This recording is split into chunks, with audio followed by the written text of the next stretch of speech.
오늘 함께 은혜 받으실 말씀은 헤세드 사랑 안에서 요나가 배운 아가페 사랑, 이런 제목으로 함께 은혜를 나누겠습니다.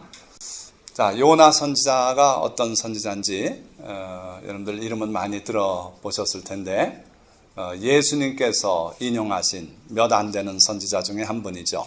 바리새인들이 하늘로부터 오는 표적을 보여달라고 할 때 선지자 요나의 표적밖에는 보일 표적이 없다 말씀하시면서 요나가 밤낮 사흘을 물고기 뱃속에 있었던 것처럼 인자도 밤낮 사흘을 땅속에 있을 것이다, 그런 말씀을 하셨죠. 이 요나 선지자는 열왕기하 14장 25절을 보면은 북쪽 이스라엘 여로보암 2세 그때 활동했던 선지자예요.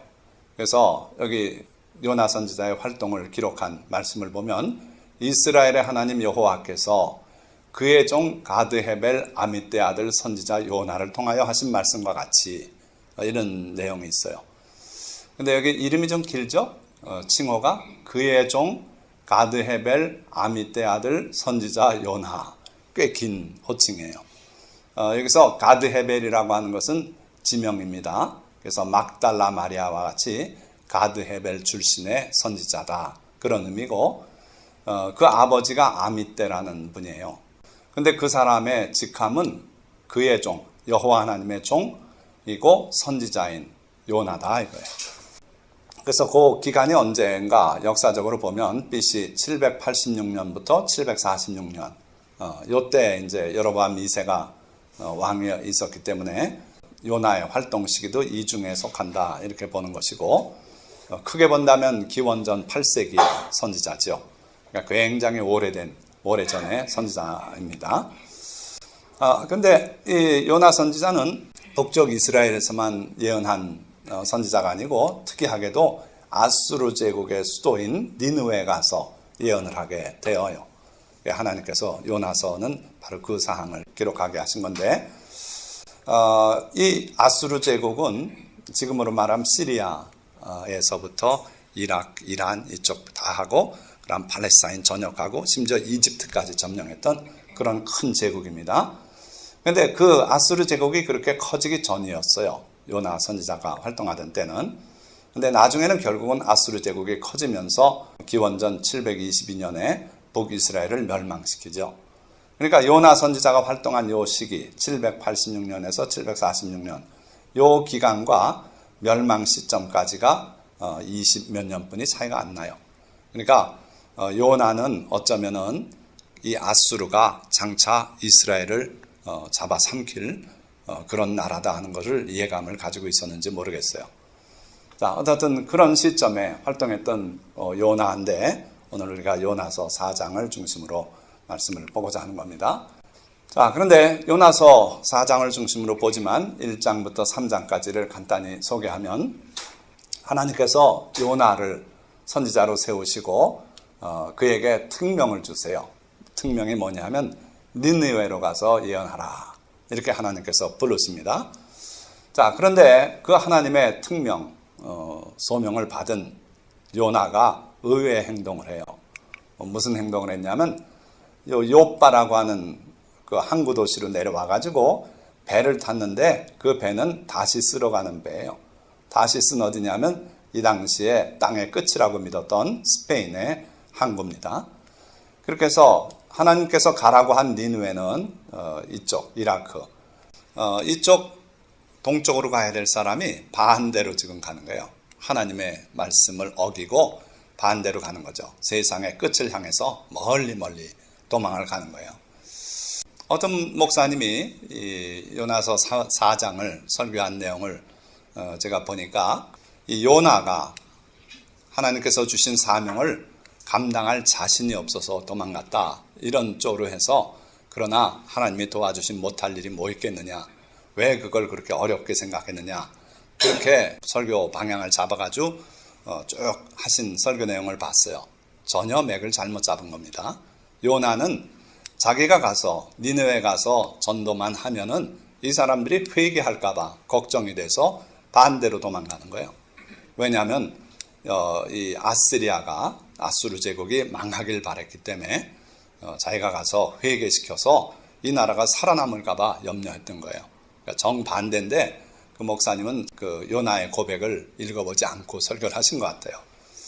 자, 어쨌든 불가능한 임무라고 판단해서 도망간 게 아니라 자기가 가서 전도하면 회개할까 봐 회개하는 걸 꺼려서 반대했기 때문에 그는 다시스로 가는 배를 탔어요. 자, 그런데 그 하나님의 뜻을 거역하고 반대로 그리 멀리 도망갔다는 건 용납이 안 되는 일이죠. 그런데도 불구하고 하나님께서는 그 요나를 버리지 않으시고 되돌리셔요. 되돌리는 장면이 이렇게 나타납니다. 요나가 탄 배가 그 지중해에서 큰 폭풍을 만나요. 그래서 그 선원들이 배를 살려보려고 있는 대로 짐을 다 내버려요. 짐이 무거운 게 있으면은 배가 가라앉을 위험이 더 있죠. 다 내버리는데 그래도 안 되겠는 거예요. 그래서 선원들이 도대체 누구 때문에 무슨 이유로 이렇게 심한 풍랑을 만나서 우리가 침몰 직전에 있는가 해가지고 나름대로 그들이 결정을 했어요. 제비를 뽑기 시작합니다. 그 배에 탄 사람들 중에 누구에게 책임이 있는지. 그리고 제비를 뽑고 뽑았더니 배 밑창에서 잠에 빠져있는 요나가 걸렸어요. 그래서 선원들이 요나 보고 묻습니다. 고백해라. 네가 무슨 죄를 졌길래 우리한테 이런 위경이 오는가. 그랬더니 요나가 그렇다. 내가 하나님의 선지자인데, 여호와 하나님의 선지자인데 그 하나님의 뜻을 피해서 지금 다시스로 가서 이런 일이 벌어진 거니까 나를 들어서 바다에 던져라. 이 당시만 해도 이 선원들이 매우 양심적이었어요. 그가 그렇게 고백하는데도 불구하고 그럴 수 없다. 우리가 최선을 다하자. 아무리 네가 그렇게 생각해도 네 생각이 그럴지도 모르고 해가지고 요나를 던지지 않습니다. 자, 그 요나는 그 폭풍 앞에서 일찍이 하나님께 회개하고 그러고 다시 배를 돌려서 나를 요바에 내려달라고 했으면 어쩌면 피해가 적었을지 모르겠어요. 그런데 끝까지 요나는 회개하기를 거부했어요. 왜 그러냐면 차라리 자기가 죽는 게 낫다. 나 한 사람이 바다에 빠져서 죽는 게 내가 가서 니느웨 가서 전파해가지고 그들이 회개하는 것보다 낫다는 생각이었던 것 같아요. 그래서 자기를 던지라고 이렇게 고집을 부렸고 그리고 결국은 선원들이 힘을 있는 대로 다 해보고 안 되니까 마지막으로 요나에게 안 됐다고 하면서 요나를 바다에 던져요. 그러니까 요나는 회개하고 하나님의 뜻을 실행하기보다는 차라리 바다에 던져져서 죽는 게 낫다고 생각했던 아주 대단한 의지의 사람이었어요. 자, 그 덕분에 이 선원들은 여호와 하나님이 참 하나님이다 하는 걸 발견하게 됩니다. 요나를 물에 던지고 나니까 바다가 잠잠해진 거예요. 자, 그러고서 바다에 빠졌는데 하나님이 예비하신 큰 물고기가 와서 요나를 삼키게 하셨어요. 그리고 삼켜진 요나는 물고기 뱃속에서 사흘을 보냅니다. 처음에는 버텼어요. 자, 이제 내 소원대로 죽게 됐다. 그러면서 물고기야 빨리 나를 소화시켜라. 소화액을 내놔라 하면서 빨리 죽길 바랬을지 모르겠어요. 그런데 신기하게도 요나가 소화가 안 되는 거예요. 물고기 뱃속에서 살아있는 겁니다. 그러고 함께 들어왔던 물풀이 머리를 휘감고 정신이 없었어요. 캄캄할 테고. 그래서 그 물고기 뱃속에서 요나가 뒤늦게 견디다 못해서 자기가 찾는 죽음도 안 다가오고 그러니까 하나님께 회개하고 말아요. 그때 이제 하나님께서 요나의 회개의 기도를 들으시고 그 물고기에게 말씀하셨다 그랬어요. 이게 말귀를 알아듣는 물고기예요. 하나님의 명령을 알아듣는 물고기죠. 그렇게 해서 요나를 육지에 토하게 하셨다 그랬어요. 그냥 바다 한가운데서 토해버리면 또 빠져 죽는 겁니다. 근데 정확하게도 요나를 육지에 토하게 하셨어요. 자, 이 내용을 우리가 잘 보면은 하나님께서 예비하셨고 그리고 끝까지 저항하는 요나를 물고기가 먹게 하시고 그리고 소화되지 않게 하시고 그리고 결국 회개하게 하시고 육지에 토하게 하시고 이 모든 것이 하나님의 깊은 배려라고 저는 봐요. 그래서 하나님께서 자기 백성을 특별한 사랑으로 사랑하시는 사랑이 있죠. 그걸 뭐라 그랬습니까? 헤세드 사랑. 그러니까 요나는 헤세드 사랑 안에 있었어요. 분명하게. 그래서 일단 회개를 하고 목숨을 건지고 그러고 하나님께서 그 요나에게 다시 한번 그 사명을 또 주셨어요. 베드로가 주님을 부인했는데도 불구하고 다시 세우시는 주님의 은혜가 이 요나에게도 있었어요. 그래서 요나가 이번에는 거절하지 못하고 니느웨로 발걸음을 옮깁니다. 자, 그래서 니느웨 가서 하나님의 그 말씀을 전파하는데 전파한 내용이 성경에 기록된 내용 보면 딱 이거예요. 40일이 지나면 니느웨가 무너지리라. 40일이 지나면 니느웨가 무너질 것이다. 자, 그 말씀만 외쳤어요. 그것도 단 하루 동안만 외쳤어요. 근데 니느웨 성이 실제로 얼마나 큰 성이었냐면 고고학에서 발굴된 내용으로 보면은요. 성벽에 성벽이 쫙 둘러 있는데 그 위에 말이 병거가 셋이 함께 달릴 수 있대요. 그러니까 폭이 굉장히 넓죠. 그리고 높이가 아파트 10층 한 30m 이상 된대요. 그 높은 성벽, 그 두터운 성벽이 니느웨 전체를 둘러치고 있고 그리고 그 성벽 주변으로 쭉 걷는데 3일 길이래요. 성경이 말씀하고 있는 내용입니다. 그거는 그러니까 엄청나게 큰 성이에요. 그러나 인구는 요즘같이 많진 않아서 12만여 명의 인구가 성 안에 살고 있고 그런 성이었어요. 자, 그런데 그 성에 요나가 가서 하루 동안만 전파했어요. 뭐라 그랬냐면 40일이 지나면 니느웨가 무너집니다. 이 얘기만 한 거예요. 자, 그런데 이 요나가 분명히 선지자라 그러지 않았습니까? 선지자가 하는 일이 뭘까요? 예언을 하는 사람을 선지자라고 우린 말해요. prophet. 예언이라는 것이요. 앞에 일어날 일을 미리 말하는 것. 그건 물론 예언이죠. 근데 예언의 반뿐이 안 돼요. 그거는. 나머지 예언자의 그 예언 사역의 나머지 부분은 뭐냐 하면은 그러니 회개하라 이거예요. 그러면 하나님께서 너희를 용서하시고 너희의 내리시는 저주를 거두실 것이고 이런 부분이 있어야 돼요. 그래서 여러분들이 구약의 선지서를 다 읽어보십시오. 어느 거 하나 비관적이고 멸망하는 그것만 얘기한 예언서는 없어요. 반드시 하나님께서 너희를 불쌍히 여기고 회복시키실 것이고 그리고 진심으로 회개하면 이 재앙을 거두겠다고 그렇게 말씀하는 거예요. 그런데 요나 선지자는 뭘 했다고요? 가서요. 그 큰 성에 가가지고 한 열흘은 쏘다녀야 골목골목 가서 얘기 좀 하고 또 저희 가서 또 얘기하고 해야 될 거 아닙니까? 그런데 단 하루 동안만 가서 그것도 회개하란 말 안 했어요. 40일 후면 니느웨가 무너진다. 그 소리만 한 거예요. 자, 그런데 신기한 것은 니느웨 성읍의 모든 사람들이 회개하기 시작했어요. 그러고 금식하고 회개하고 잿더미에 올라앉아서 회개하고 그리고 베옷을 입고 회개하고 이러니까 그 소식이 임금에게 올라갔어요. 그래서 임금이 지금 성안이 온통 난리라며 웬일이냐 하고 물어봤더니 요나 선지자가 와서 말하는데요. 40일 후면 니느웨 성이 무너진다고 합니다. 망한다고 합니다. 그래서 전 난립니다. 그래가지고 왕이 물어봤어요. 물어봤더니 요나 선지자가 이런 선지자고 막 이렇게 설명이 들어오니까 왕도 그렇구나. 이게 하나님의 뜻이구나. 회개해야겠구나. 해가지고 왕도 금식하기 시작했고요. 잿더미에 올라앉았고 그리고 베옷을 입고 그리고 전 국민에게 회개하라고 칙령까지 내렸어요. 참 신기한 역사입니다.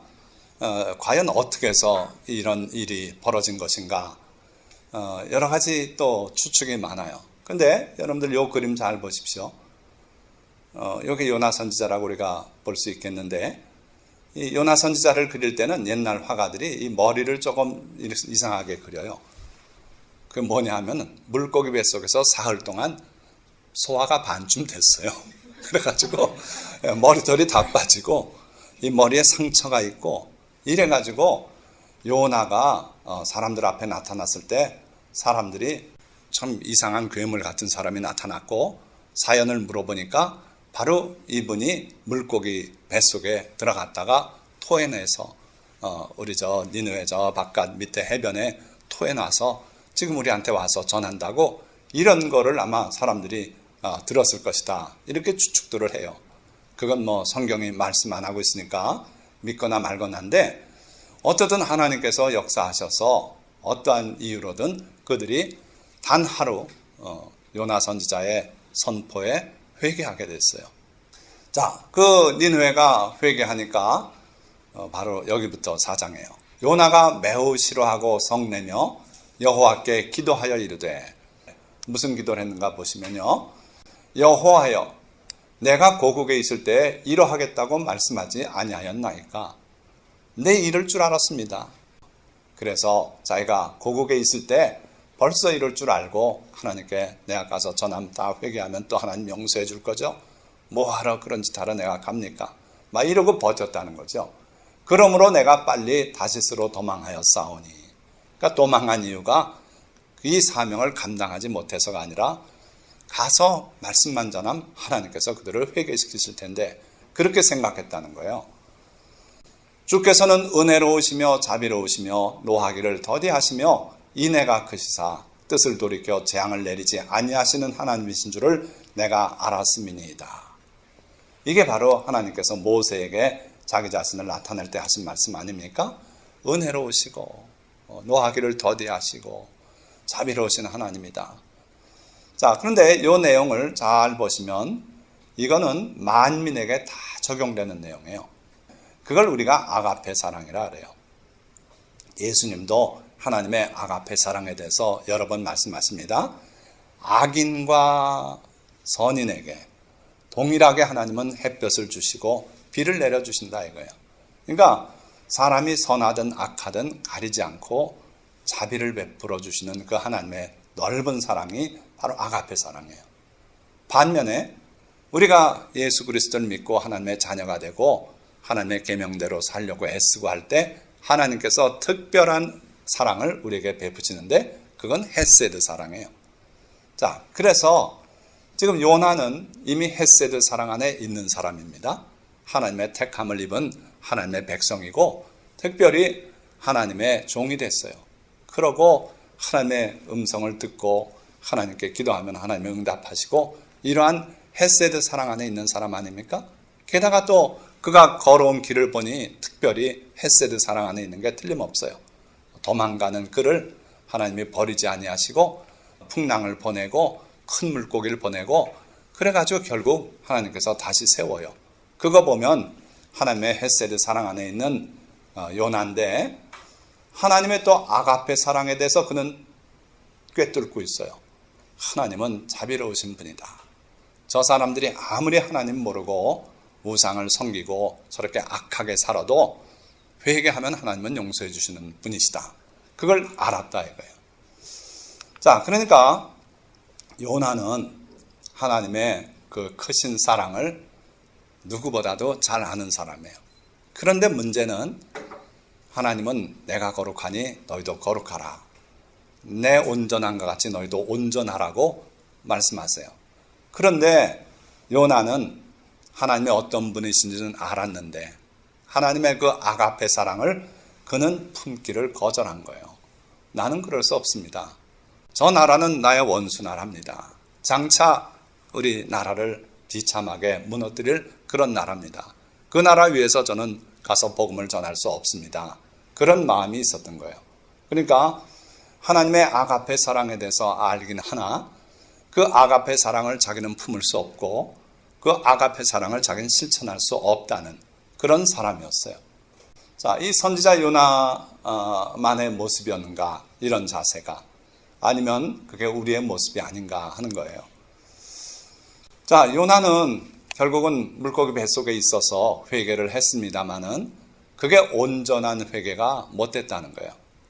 미완의 회개예요.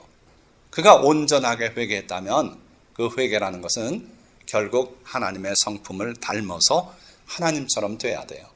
우리가 이 땅에 사는 그 과정이 그렇습니다. 여러분들이 다 예수 그리스도처럼 닮아가는 과정이에요. 딴 거 없어요.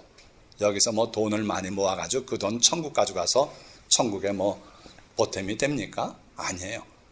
우리가 사는 동안 하나님의 성품, 예수 그리스도의 성품대로 자꾸 닮아가는 거예요. 그래가지고 천국 들어가서 그 성도들과 교통하고 하나님을 예배할 수 있도록 그렇게 사는 게 우리의 삶입니다. 자, 그런데 현 시점에서 딱 보면 아직 멀었어요.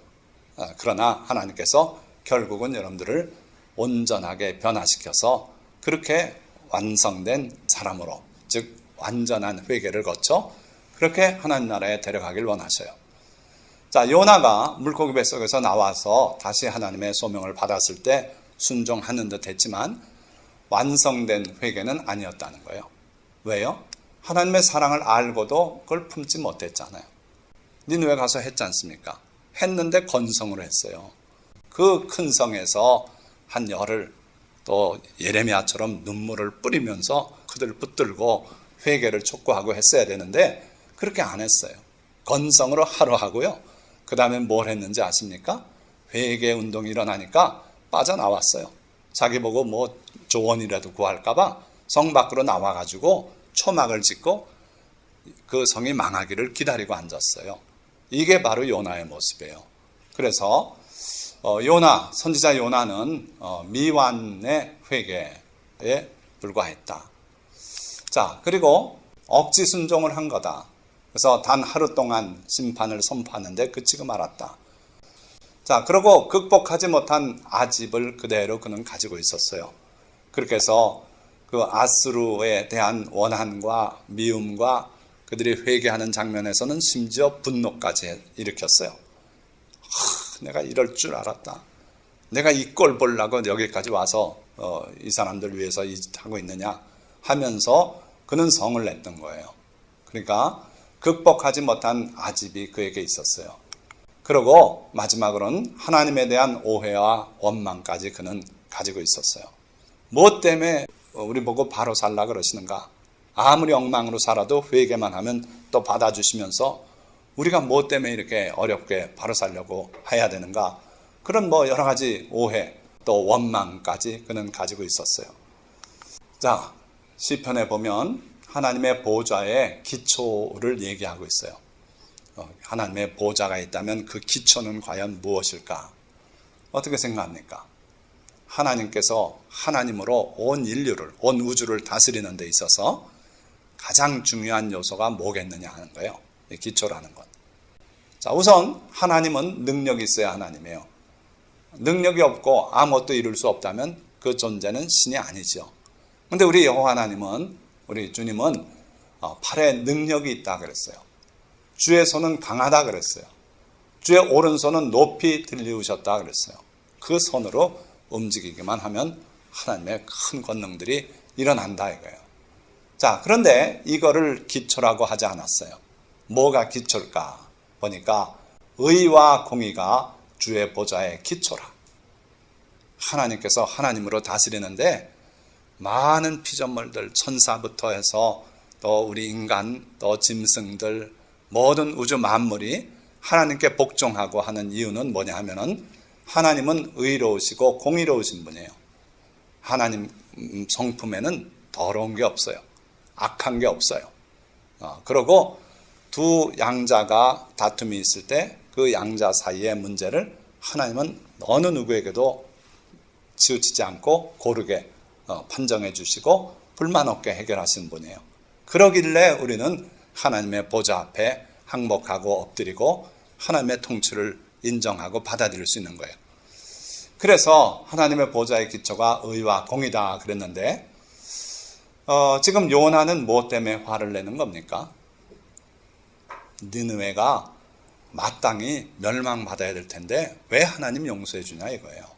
그러니까 의와 공의에 의하자면 우리 이스라엘이 그들의 피해를 입었고 했는데 그 나라가 망해야 되지 않겠습니까? 그런 얘기예요. 그런데 하나가 더 있어요. 우리 하나님의 통치의 기초는 인자함과 진실함이 주 앞에 있나이다. 그래서 공의, 의가 든든한 기둥이라면 또 하나님의 보좌 앞에는 인자와 진실함이 있어요.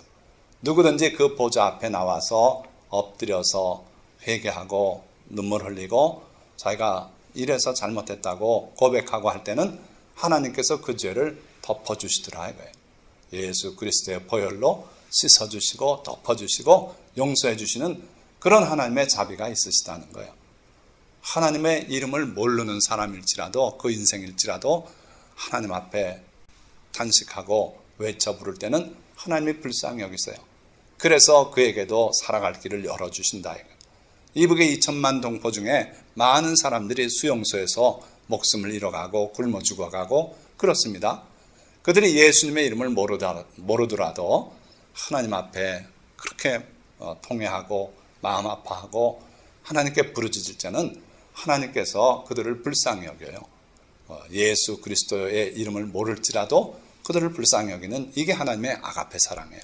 그러니까 하나님의 보좌 앞에는 인자함과 진실함이 있다. 그래서 니느웨 사람들이 회개하니까 하나님은 용서해 주시는 거예요. 그래서 하나님의 보좌의 기초가 의와 공의인 게 틀림없지만 하나님은 인자와 진실하심이 있다. 그래서 하나님께 나가는 자는 사죄함이 있다는 거예요. 자, 그러나 요나는 그걸 몰랐어요. 그래서 또는 그걸 원치 않았어요. 그래서 하나님께 기도하는데 이렇게 기도해요. 여호와여, 원하건대 이제 내 생명을 거두어 가소서. 사는 것보다 죽는 것이 내게 나음이니이다.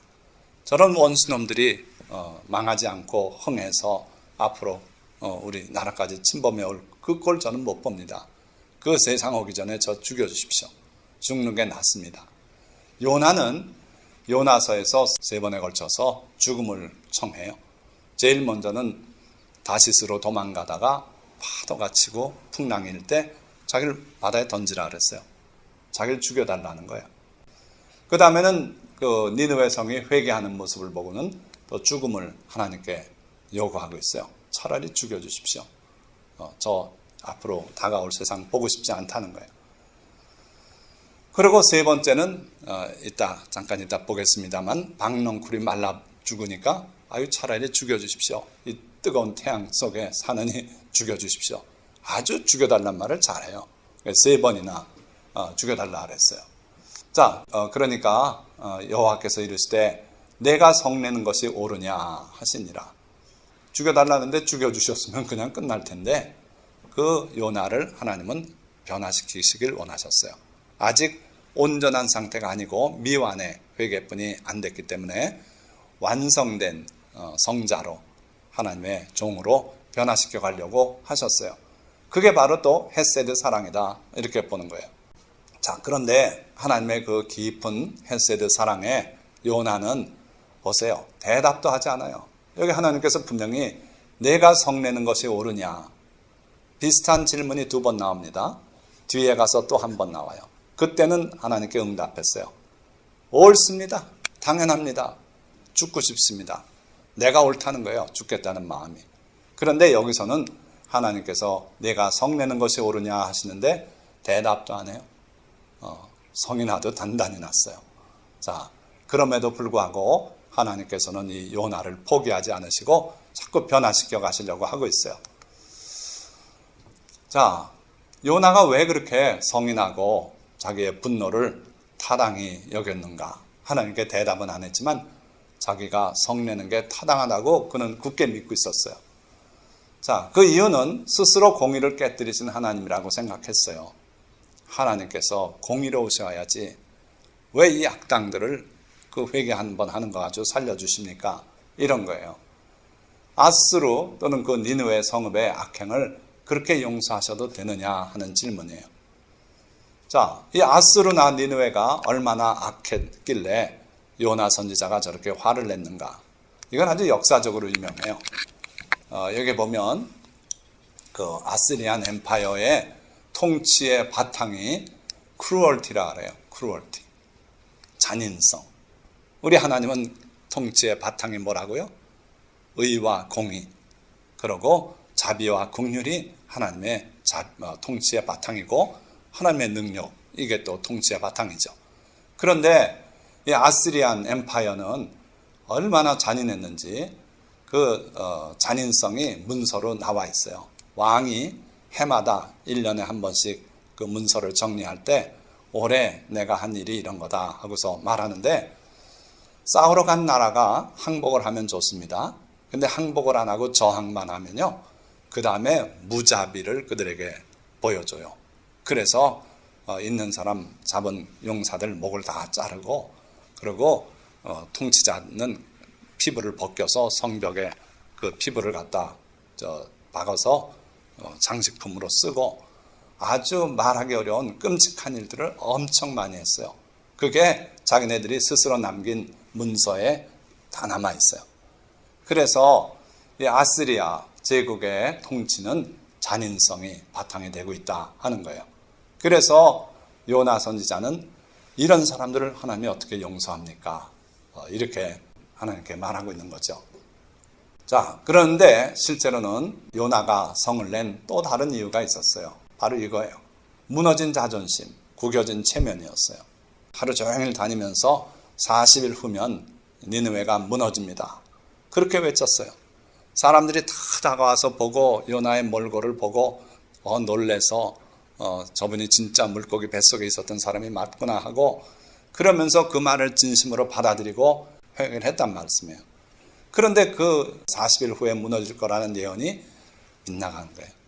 왜? 아직 40일이 안 됐습니다만 하나님께서 다 용서하는 그 마음을 요나가 봤어요. 그래서 이건 뻔하다. 내가 헛예언했다. 내 체면 다 구기게 됐다. 이렇게 생각한 것 같아요. 자, 요나의 아집을 보십시오. 자, 요나가 성읍에서 나가서 그 성읍 동쪽에 앉아 거기서 자기를 위하여 초막을 짓고 그 성읍에 무슨 일이 일어나는가를 보려고 그 그늘 아래에 앉았더라. 자, 하나님께서 용서하셨으면 털고 돌아가야 되잖아요. 이제 내 사역 끝났다. 에이, 저놈들 망하길 바랬는데 망하긴 틀렸다. 빨리 집에 가서 왕에게 얘기해서 저 아스리아가 강해지기 전에 우리도 대비하자고 얘기해야겠다. 이러고 돌아갔으면 좋은데 돌아가질 않았어요. 돌아가질 않고 니느웨 성읍 동쪽에 언덕배기에 초막을 하나 지었어요. 그러고 거기 앉아서 이 니느웨 성이 망할 때를 기다리면서 관찰을 하고 있어요. 그러니 이 선지자가 하나님의 뜻까지 알고 있는데도 그래도 자기가 하나님께 대들고 항의했으니 하나님이 혹시 또 마음 바꿔서 니느웨 성을 멸망시키지 않으려나, 그런 기대를 가지고 고집을 피우고 이걸 보고 있었어요. 참 하나님이 보시면 안타까운 모습 아닙니까?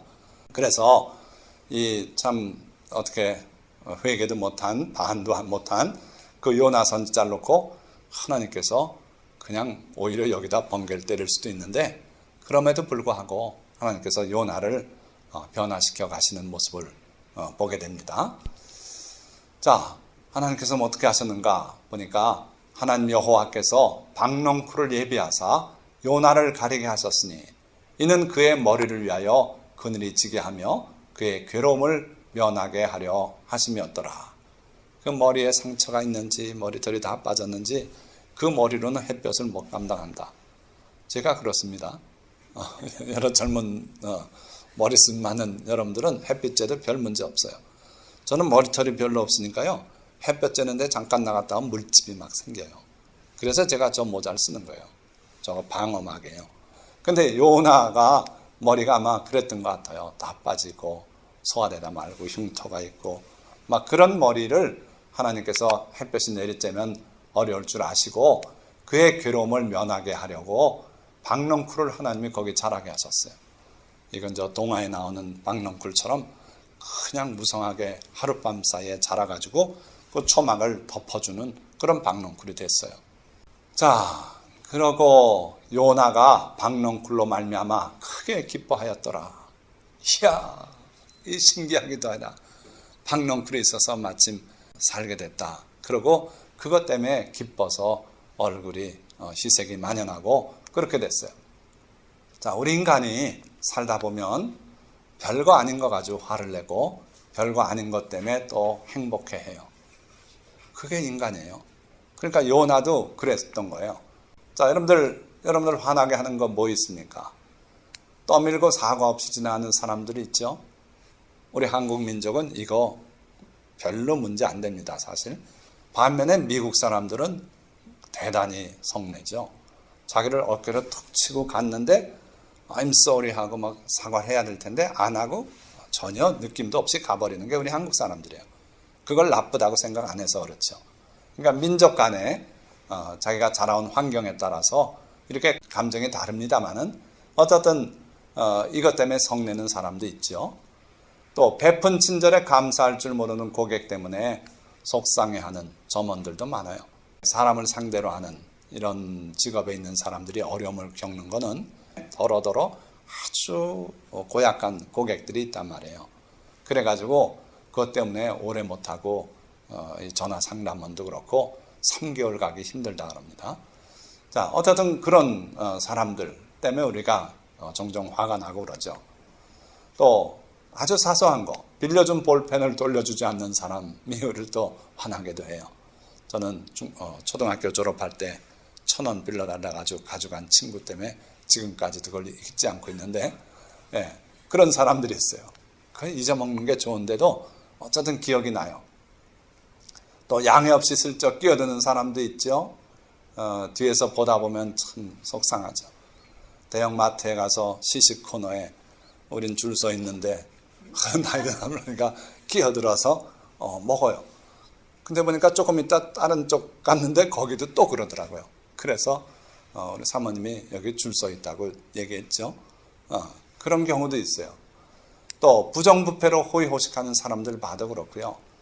뭐 한정 없습니다. 이 목록 쭉 숫자 보면 앉아서 차분히 생각해 보면 별 사람 다 있죠.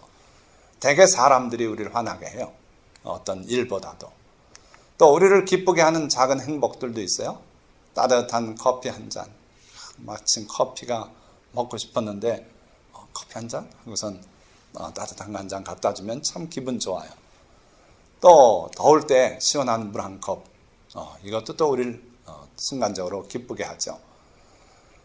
또 이거 보세요. 이건 무슨 꽃입니까? 사르비아. 예, 요거 잡아 뜯으면 쏙 빠지고 말면 약간의 꿀이 있죠. 예, 얼마 안 되지만 그게 또 우리를 기쁘게 해요. 제가 외손녀 봐줄 때 서울랜드 가서 요거 심어놓은 거, 걔가 있는 대로 빼서 먹는데, 그게 그렇게 맛있나 봐요. 저도 어릴 때 그랬습니다만은, 별거 아니지만 그게 또 우리를 즐겁게 해주죠. 바로 요나에게는 박넝쿨이 주는 시원한 그늘이 그에게는 더할 나위 없는 기쁨을 주었던 거예요. 근데 하나님께서 바로 우리가 기뻐하는 것, 우리의 행복의 요소 기가 막히게 아셔요. 하나님은 아시는 분이에요. 그래가지고 요나가 그 행복해하는, 기뻐하는 그 박넝쿨, 이것도 하나님이 주셨지만 그거를 벌레를 보내서 갉아먹게 해서 말라버리게 하시더라고요. 그게 또 하나님의 사랑이에요. 자, 하나님이 벌레를 예비하사 이튿날 새벽에 그 박넝쿨을 갉아먹게 하심에 시드니라. 하나님이 그거 좀 내버려 두시지 그걸 갉아먹게 하셔? 그걸 헤세드 사랑이라 그래? 저는 감히 헤세드 사랑이라 그래요. 왜냐하면 이걸 뺏어가지 않으면 하나님과 요나 사이에 대화가 안 이루어져요. 이걸 매개로 해서 결국 하나님께서 요나와 대화를 하시더라고요. 그래서 하나님은 우리를 사랑하시고 우리와 대화하시길 원해요. 우리를 깨우쳐 주길 원해요. 그런데 이렇게 때에 따라서는 우리가 사랑하고 아끼고 정을 가지고 기르고 뭐 하는 것들을 뺏어가기도 해요. 그래서 그걸 통해서 하나님과 대화가 이루어지게 그렇게 하시더라고요. 자, 이게 시드니까 또 하나님께서 거기에다 한 수를 더 뜨셔요. 해가 뜰 때에 하나님이 뜨거운 동풍을 예비하셨고 해는 요나의 머리에 쪼임에 그 상처난 대머리에 해가 쨍쨍 쬐이고요. 게다가 또 뜨거운 동풍까지 불어와요. 열사, 사막에 뜨거운 바람이 불어오고요. 해는 쬐이고 그러니까 요나가 신경질이 나게 됐죠. 자, 요나가 혼미하여 스스로 죽기를 구하여 이르되 사는 것보다 죽는 것이 내게 나으니이다. 정신이 혼미해졌어요. 이 짜증스러운 일이 몇 개 겹치면요 사람이 이성을 잃어요. 저는 배고프면 이성을 잃기 쉽습니다. 먹을 걸 기다리는데 먹을 게 빨리 안 나오고 하면 신경질이 확 날 때가 있어요. 그 사람마다 그런 어떤 특성이 있어요. 그러니까 요나가 지금 그 박넝쿨이 말라 비틀어졌죠. 햇빛은 쬐이죠. 또 뜨거운 동풍이 불어오죠. 그러니까 혼미해졌어요. 스스로 판단력을 잃었어요. 이성을 잃었어요. 그러고 하나님께 기도한다는 게 죽여달라는 거예요. 뭐 그게 그렇게 죽을 만한 일입니까? 그 자리가 안 좋으면 옮겨가면 되지 않겠어요? 정 안 되면 니느웨 성읍으로 들어가면 되지 않겠어요? 왜 지가 혼자 지발로 사막으로 나와서 그 사막 한복판에 앉아가지고 이 고생을 합니까? 그런데 요나는 니느웨로 들어가기를 거절하고 여기서 하나님께 기도를 해요. 죽는 게 낫습니다. 죽여주십시오. 자, 그때 하나님께서 요나에게 말씀합니다. 하나님이 요나에게 이르시되 내가 이 박넝쿨로 말미암아 성내는 것이 어찌 옳으냐? 네가 여기에 대해서 무슨 권한이 있냐? 이 박넝쿨 네가 심었냐? 네가 물 주어서 길렀냐? 네가 가지치기라도 했냐? 네가 올라가라고 나무라도 꽂아줬냐? 아니지 않냐? 그 말씀이에요. 자, 그런데도 요나는 대답하되 내가 성내어 죽기까지 할지라도 옳으니이다. 자기 아집을 안 굽혀요. 하나님, 제가 옳습니다. 절대 옳습니다. 이게 그늘지고 이래야 될 놈이 왜 말라 죽어서 나를 괴롭힙니까? 막 이런 식의 어거지 주장을 펴는 거예요. 자, 그때 하나님께서 마지막 질문을 하십니다. 이 요나서는 특이해요. 성경이 결론 없이 끝나는 성경이에요. 끝에 보면 하나님께서 질문하는 거로 끝나죠. 거기에 대한 답이 없죠. 자, 그래서요, 하나님의 질문이 뭔가 보세요. 여호와께서 이르시되 내가 수고도 아니하였고 재배도 아니하였고 하룻밤에 났다가 하룻밤에 말라버린 이 박넝쿨을 아꼈거든. 좋다. 네 얘기를 인정해 주마. 근데 이 박넝쿨은 네가 애쓴 것도 없지 않니? 그런데도 네가 이 박넝쿨을 그렇게 아꼈는데 좋다. 아낀 거 타당하다고 내가 인정해 주마. 그러면 이건 어떠냐? 하물며 이 큰 성읍 니느웨에는 좌우를 분별하지 못하는 자가 12만여 명이요 가축도 많이 있나니 내가 어찌 아끼지 아니하겠느냐. 너 내가 니느웨 성 용서해주고 멸망시키지 않은 것 때문에 그렇게 성이 나 있는 거 내가 안다. 그런데 내가 이 박넝쿨 하나 말라 죽은 것 때문에 그렇게 성내는 거 너 타당하다 그러지 않았냐. 그런데 이 큰 성읍 니느웨는 네가 아냐? 12만여 명의 좌우를 분간 못하는 자들이 있다. 이게 뭘 의미합니까? 그들은 아직 한 번도 하나님의 교훈을 받은 적이 없다. 어떻게 사는 것이 옳은지를 모르기 때문에 저들이 적국하고 싸울 때 그렇게 잔인하게도 한다. 몰라서 그렇다 이거예요. 좌우를 분별할 줄 모르는 자들이다. 그렇다고 해서 그들의 죄대로 벼락을 치고 해서 다 죽여버려야겠냐. 거기에다 또 가축도 안에 많다. 하나님은 우리 인간뿐 아니라 자기가 지으신 모든 피조물을 다 긍휼히 여기시는 하나님이에요. 그래서 그 형편인데 내가 어찌 아끼지 아니하겠느냐 하면서 하나님의 질문으로 요나서를 마치셔요. 자, 요나의 답변이 여기에서 뭐라 그랬겠습니까? 기록은 안 했지만. 아니면 이 하나님의 질문에 대해서 우리는 어떻게 대답을 해야 할 것 같습니까? 아멘 아닙니까? 하나님 옳습니다. 하나님 제가 잘못 생각했습니다. 저는 인간의 아집으로 이 니느웨가 다 망하길 바랬습니다. 그런데 내가 이 호박넝쿨 하나 그거 아끼고 그거 말라 비틀어졌다고 성낸 것처럼 하나님은 이 큰 성읍을 아끼시는 것이 당연한 것이었군요. 제가 잘못 알았습니다. 그리고 회개했어야 할 거 아닙니까? 그런데 그걸 기록 안 하고 있어요. 그러나 저는 요나가 분명히 그렇게 회개했을 거라고 믿습니다. 그리고 우리의 답도 그래야 하지 않겠느냐 하는 거예요. 자, 그 증거를 하나 들어드릴게요. 예수님께서 누가복음의 탕자 비유를 우리에게 들려주셨어요. 두 아들이 있는데 그 둘째 아들이 어느 날 아버지에게 와서 내게 돌아올 분깃을 내게 주소서. 요즘 세대가 그러지 않아요?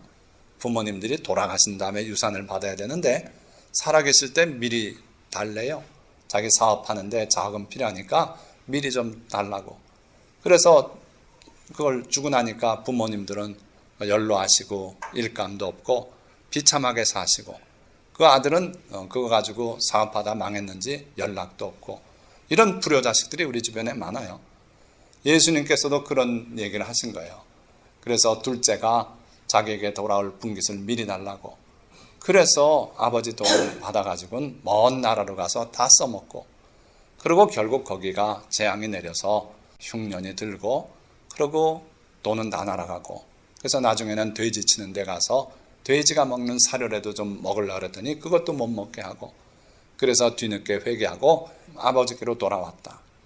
그 아버지가 매일같이 아들이 돌아오길 기다리다 멀리서 아들이 오는 모습 보고 달려나와서 그를 끌어안고, 그리고 집으로 데려가서 잔치를 벌리고, 그 기쁜 잔치 소리가 울려 퍼지는 그 상황에 큰아들이 등장을 해요. 저녁 무렵에 오다 보니까 집안에서 잔치가 베풀어졌어요. 무슨 뭐고 웬일이냐 그랬더니, 당신의 동생이 돌아왔습니다.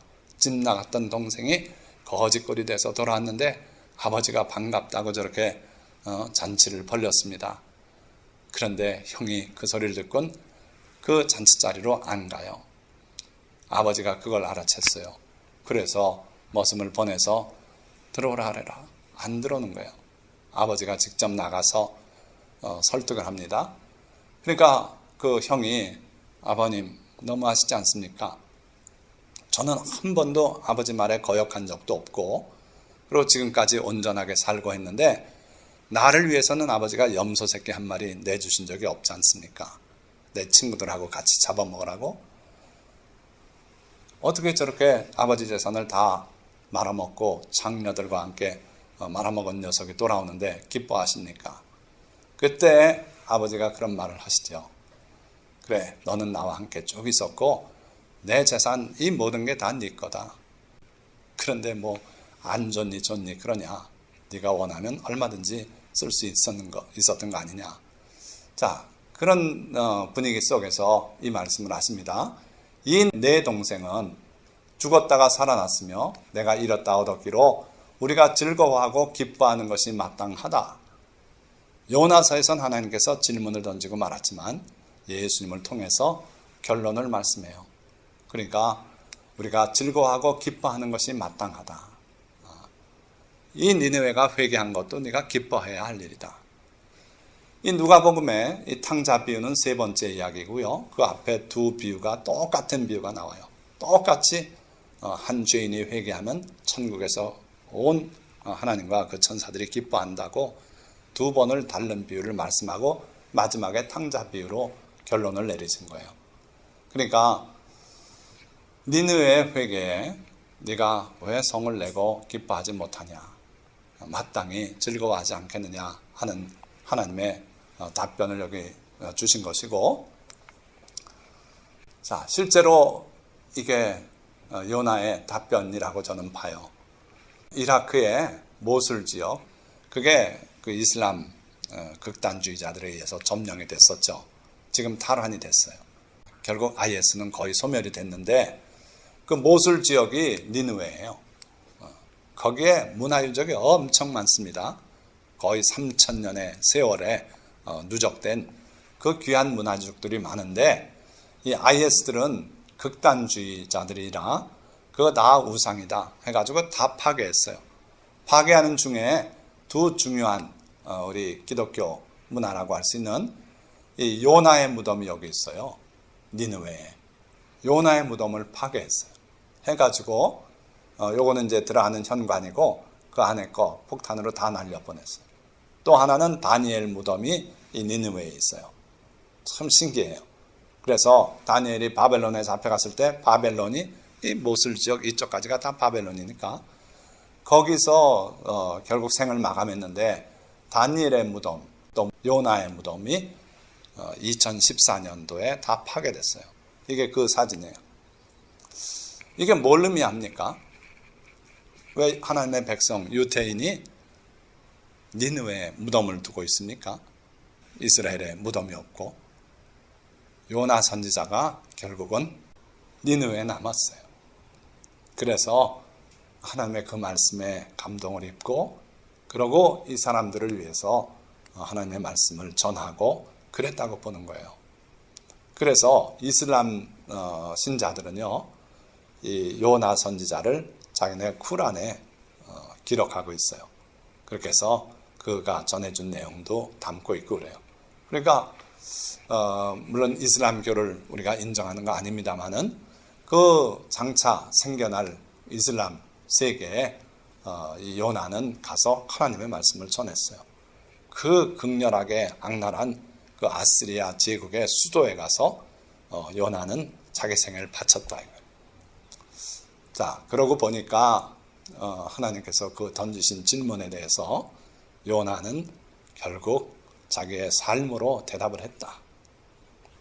이거죠. 자, 말씀을 맺고자 합니다. 요나는 하나님의 자비와 사랑을 잘 알고 있었어요.